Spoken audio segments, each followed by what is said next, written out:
Je vois toujours 44 minutes. Salut, j'écris sur ce site parce que j'ai une question qui m'obsède.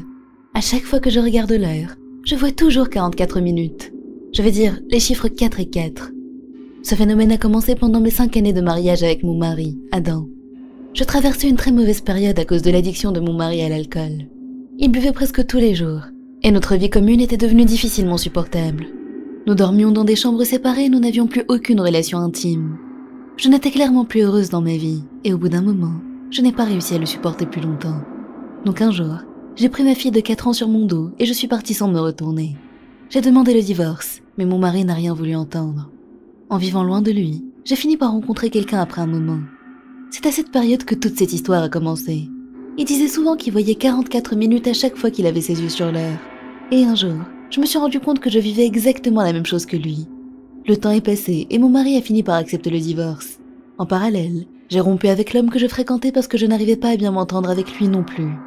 Mais cette étrange expérience avec les 44 minutes continuait, et ça ne s'est pas arrêté depuis. Par exemple, si je regarde mon téléphone pour voir l'heure qu'il est, je verrai 10h44. Ou alors il serait 4h44 lorsque je regarderai en me réveillant, à l'aube. Un jour, j'ai eu une sorte d'hallucination auditive où j'entendais mon téléphone sonner. Donc je l'ai regardé, et pareil, il affichait encore 44 minutes.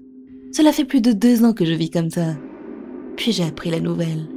Mon ex-mari était décédé des suites d'une hémorragie cérébrale, provoquée par son abus d'alcool. Je me suis sentie terriblement triste. Et soudainement, je me suis demandé si les 44 minutes avaient prédit toutes ces choses. Si j'avais su qu'il allait partir de cette manière, j'aurais essayé de prendre davantage sur moi. La culpabilité et le regret que je ressentais en l'imaginant seul, souffrant et sans personne, étaient tellement forts que je n'arrivais plus à respirer. Quoi qu'il en soit, je pensais que tout allait rentrer dans l'ordre maintenant que tout ça était derrière moi. Mais je continuais ce jour de voir les 44 minutes. Je vis en Asie, et dans la plupart des pays asiatiques, le chiffre 4 est reconnu comme un chiffre qui porte malheur. Je suis effrayée et j'en ai marre de voir ces 44 partout. Qu'est-ce que cela veut dire? Dites-le moi s'il vous plaît, j'ai besoin d'aide. J'ai posté mon message, et je n'ai pas tardé à recevoir une réponse. Elle disait « Tu vois, 44 minutes n'est qu'une partie d'une journée de 24 heures. Que ça soit 1 minute, 13 minutes ou 44 minutes, ce ne sont tous que des valeurs dans une heure. Je sais que le chiffre 4 a une signification particulière, mais le temps n'est que du temps. Par exemple, si je vois 7 minutes à chaque fois que je regarde l'heure sur ma montre, je vais me dire que ce n'est qu'une valeur parmi d'autres. Ce n'est pas un symbole de chance ou quoi que ce soit dans ce style. Ce n'est rien du tout. N'y prête pas trop attention et essaye d'utiliser ça dans la vraie vie. Disons par exemple que tu prépares des nouilles instantanées à 41 minutes. Tu vas te dire qu'elles seront prêtes à 44, pas vrai?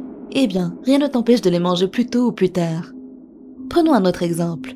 Disons qu'il est 20h04 et qu'une série commence dans exactement 40 minutes à la télé. Quand tu t'installeras devant, tu te diras « Oh, il doit être précisément 44 minutes ». Mais ça n'a aucune signification particulière, c'est juste du hasard. Je suis désolée pour ton ex-mari, mais je pense que ce n'est que la conséquence de ses propres choix. Je m'apprêtais à lui répondre, lorsque j'ai brusquement remarqué que le taux de réponse de mon sujet était de 44,4%.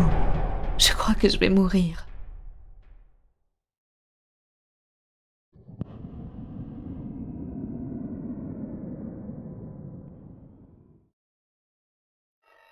Quand j'avais environ 8 ans, j'ai été transférée à une nouvelle école en plein milieu de l'été. Grâce à mon jeune âge et à mon adaptabilité, je me suis tout de suite entendue avec mes nouveaux camarades. Un jour, toutes les filles de la classe sont parties parce qu'elles avaient des choses à faire, et les garçons m'ont proposé de les rejoindre, pour les accompagner à un endroit où ils disaient avoir trouvé quelque chose de très intéressant. J'ai accepté, je les ai suivis à travers les rizières derrière l'école. Au bout se trouvait une bâtisse à 3 étages, qui semblait avoir été abandonnée il y a bien longtemps. Les cours s'étaient terminés tôt ce jour-là, le soleil était donc encore haut dans le ciel. L'extérieur de la bâtisse n'était pas tellement effrayant, à part une fenêtre cassée qui lui donnait un air sinistre. Rien de particulier à signaler donc. Avec 5 de mes amis, nous sommes entrés à l'intérieur, et nous avons vu le verre brisé de la vitre sur les marches de l'escalier menant au second étage. Je pensais que c'était une sorte de restaurant lorsque je l'avais vu de l'extérieur, mais dès que je suis montée à l'étage, j'ai constaté que c'était sans l'ombre d'un doute la maison de quelqu'un. Ce qui était étrange, c'est que l'intérieur était d'un froid glacial, presque paralysant, alors qu'à l'extérieur il y avait du soleil et qu'il faisait chaud. Tous les meubles étaient sans dessus-dessous. Nous sommes arrivés dans la pièce principale, et un de mes amis a trouvé un portefeuille au-dessus d'une pile de cartons. Lorsqu'il l'a ouvert, il a trouvé une carte d'identité et des billets à l'intérieur. J'ai soudainement été envahie de frissons, et effrayée, je lui ai demandé de reposer le portefeuille. J'ai tourné mon regard vers la pièce principale, et c'est à ce moment précis que je l'ai vu. Elle n'était pas clairement visible, mais il y avait une silhouette de femme dans une longue robe dansant dans la pièce. Elle sautait de haut en bas, balançant ses bras d'un côté à l'autre. C'était littéralement la scène la plus terrifiante que j'ai vue de ma vie. Nous étions les seules personnes dans cette maison, donc surprise, j'ai regardé mes amis, puis à nouveau la pièce. La femme n'était plus là. Les gars, je commence à avoir peur, partons d'ici, j'ai dit à mes amis. Ils avaient peur aussi, ils m'ont donc tout de suite suivi. Au moment où nous sommes sortis de la pièce principale, la porte a soudainement claqué fort. Qu'est-ce que c'était ? s'est exclamé un de mes amis. Il a essayé d'ouvrir la porte, mais il n'a pas réussi, comme si elle était verrouillée. Au même moment, j'ai réalisé que celui qui avait trouvé le portefeuille le tenait toujours. Nous avons tous crié, nous avons couru en bas. Au moment où nous étions prêts à rentrer chez nous, l'un de mes amis a commencé à faire toute une histoire à propos de son sac qu'il avait laissé à l'étage. Nous n'avions pas le choix, et nous avons décidé qui reviendrait à l'intérieur en jouant en pierre, papier, ciseaux.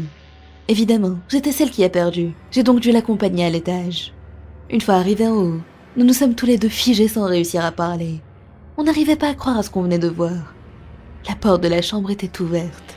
Le sac était passé au second plan, et nous avons juste couru dans les escaliers en criant de peur. Le lendemain, je suis rentrée chez moi après avoir joué avec mes amis à l'extérieur comme d'habitude. Ce soir-là, j'ai appris que mon ami, celui qui avait pris le portefeuille, avait eu un accident en rentrant chez lui à vélo. Il n'était pas grièvement blessé, mais j'avais un très mauvais pressentiment. Donc quelques jours plus tard, nous avons fini par retourner dans la maison abandonnée pour remettre le portefeuille à sa place. Et il y avait quelque chose à l'intérieur. Je peux vous assurer qu'il n'y avait rien du tout dans aucun des étages quand nous étions venus la première fois. Mais là, il y avait une poupée de bébé accrochée au plafonnier. Je n'oublierai jamais l'horreur de ce spectacle.